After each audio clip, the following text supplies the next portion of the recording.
অৰুণাচলৰ কুৰুংকুমেং জিলাত ক্ৰমাৎ জটিল হৈ পৰিছে বান পৰিস্থিতি। বানৰ বাবে বিপদত পৰিছে চীন সীমান্তত পহৰাৰত জোৱানসকল।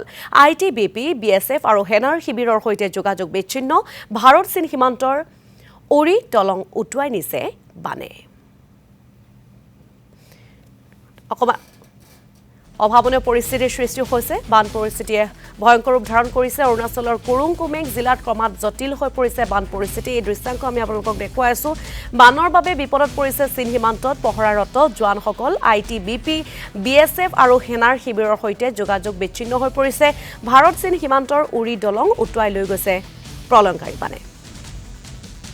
আৰু এই সন্দৰ্ভত আমাক এক প্ৰতিবেদন আগবঢ়াব আমাৰ সাংবাদিকে। আমি পৰৱৰ্তী সময়ত যাম সাংবাদিকৰ কাষলৈ, কিন্তু তাৰ পূৰ্বে ফোনযোগে সংযুক্ত হৈ থকা আমাৰ বুবুল হাজৰিকাৰ সৈতে আমি কথা পাতিব বিচাৰিছোঁ। বুবুল, ইতিমধ্যে আমি দৃশ্যাংশসমূহ দেখুৱাইছোঁ। অভাৱনীয় পৰিস্থিতিৰ সৃষ্টি হৈছে অৰুণাচলৰ কুৰুংকুমেং জিলাত। এতিয়া বান পৰিস্থিতিয়ে ভয়ংকৰ ৰূপ ধাৰণ কৰিছে। বৰ্তমানৰ সময়ৰ পৰিৱেশ কেনেকুৱা বা পৰিস্থিতি কেনেকুৱা, আমি শেহতীয়া তথ্য জানিম।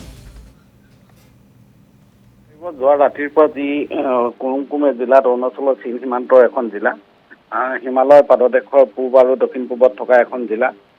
সেই জিলাখনত কুমে নদীয়ে যোৱা ৰাতিৰ পৰা এক বিধ্বংসী বানৰ সূচনা কৰিলে, যাৰ ফলত চীন সীমান্তত থকা সেনা বাহিনীৰ চলাচল, অত্যাৱশ্যকীয় খাদ্য সামগ্ৰী সকলোখিনি বহন কৰাত আজিৰ তাৰিখত ব্যাপক অসুবিধাৰ সন্মুখীন হ'ব লগা হৈছে।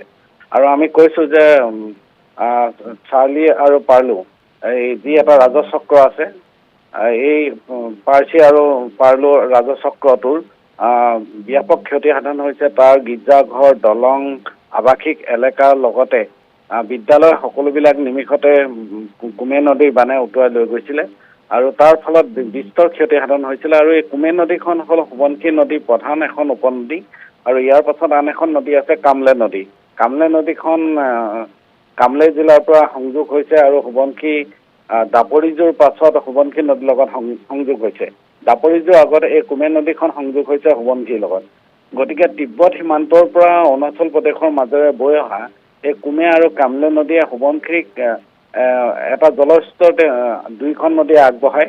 আৰু বৃষ্টিপাতৰ ফলত যেনেধৰণৰ অভাৱনীয় স্তৰত জলপৃষ্ঠ বৃদ্ধি পাইছিল, সেই জলপৃষ্ঠ বৃদ্ধিয়ে দুইখন জিলাতে বিস্তৰ ক্ষতি সাধন কৰা দেখিবলৈ পোৱা গৈছে। উৰি, য'ত ব্যাপক চৰ্চা হৈছিল উৰি বুলি ঠাইখনৰ কথা এটা সময়ত, য'ত চীনা সৈন্যৰ লগত ভাৰতীয় সৈন্যৰ সংঘাতৰ সৃষ্টি হৈছিল উৰি এলেকাত চীন সীমান্তত। তাত আছে ইণ্ডো টিবেটিয়ান বৰ্ডাৰ পুলিচ অৰ্থাৎ ITBP আছে, BSF আছে, বৰ্ডাৰ চিকিউৰিটি ফ'ৰ্চ আছে, আৰু একেধৰণে আৰ্মি আছে। গতিকে এই তিনিওটা স্থল বাহিনীৰ ছাউনি সেই সীমান্ত এলেকাত আছে। যিখন মূল বেৰেলি ব্ৰিজ আছিল, সেই ব্ৰিজখন কুমে নদীৰ ওপৰত থকা ব্ৰিজখন উটুৱাই লৈ গৈছে। তাৰ ফলত যাতায়াত যোগাযোগ সম্পূৰ্ণৰূপে ব্যাহত হৈছে।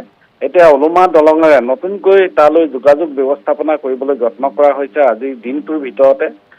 কাৰণ সেনাসকল য'ত ছাউনি পাতি আছে তালৈ অত্যাৱশ্যকীয় খাদ্য সামগ্ৰী বা সাহায্য সামগ্ৰী সকলোখিনি প্ৰদান কৰাৰ ক্ষেত্ৰত কিছু ব্যাঘাত জন্মা পৰিলক্ষিত হৈছে। মূলতে কথাটো হ'ল যে অৰুণাচল প্ৰদেশৰ তিব্বত সীমান্তৰ পৰা বৈ অহা নদীসমূহৰ যি নদীৰ উৎস আছিল তাত ধাৰাসাৰ বৃষ্টিপাত হৈছিল। কোনো ধৰণৰ ডাৱৰ বিস্ফোৰণৰ তথ্য আমাৰ হাতত নাই, কিন্তু বৃষ্টিপাতৰ তথ্য আছে। এই বৃষ্টিপাতৰ ফলত অস্বাভাৱিকভাৱে নদীৰ জলস্তৰ বৃদ্ধি হৈছিল আৰু তাৰ ফলত এটা তাৎক্ষণিকভাৱে বান পৰিস্থিতিৰ সূচনা হয়, যি অৰুণাচল প্ৰদেশৰ স্থানীয় জনতায়ো নিশাৰ ভাগত কোনো ধৰণৰ তত ধৰিব পৰা নাছিল। তাৰ ফলত বিস্তৰ ক্ষতি সাধন হৈছে।